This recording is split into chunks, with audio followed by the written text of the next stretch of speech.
Hi followers, today we left Asakawa. It was an extremely cold day. We had a minus 21 degrees day. So we were very happy to move along.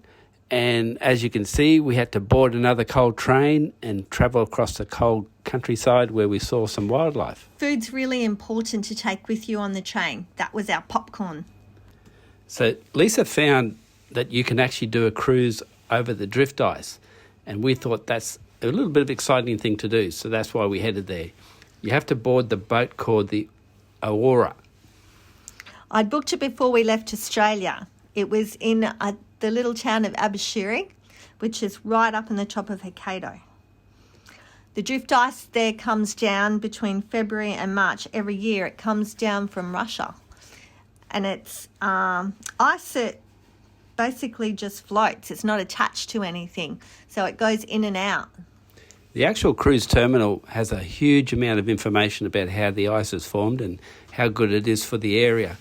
One of the things about the cruise is you have to pre-book it, and that way when we showed up, we had the actual booking on the following day, but because our accommodation was way out in the countryside, we asked if we could try and do it that evening, and luckily enough for us, there was a spot on the boat.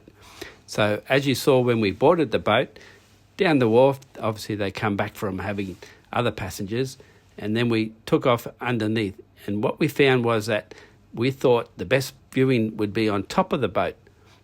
But it was absolutely freezing cold.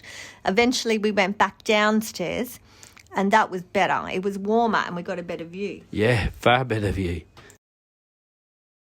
So everybody had the same idea. They wanted to get on the top deck because they thought it had the better view, but it was freezing cold wind and very cold seats.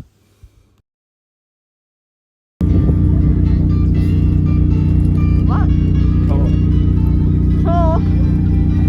I can't say too much because I'm too freezing. We're on the drift Icebreaker cruise, leaving soon.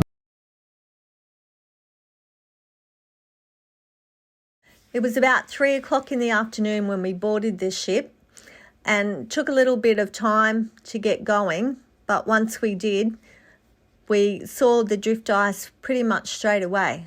The actual cruise takes about an hour all up, half an hour to get out there, do a little bit of motoring around, then half an hour to get back into the shore. Well priced too. It was about 4,000 yen, which equated to about 44 Australian dollars each for the hour cruise.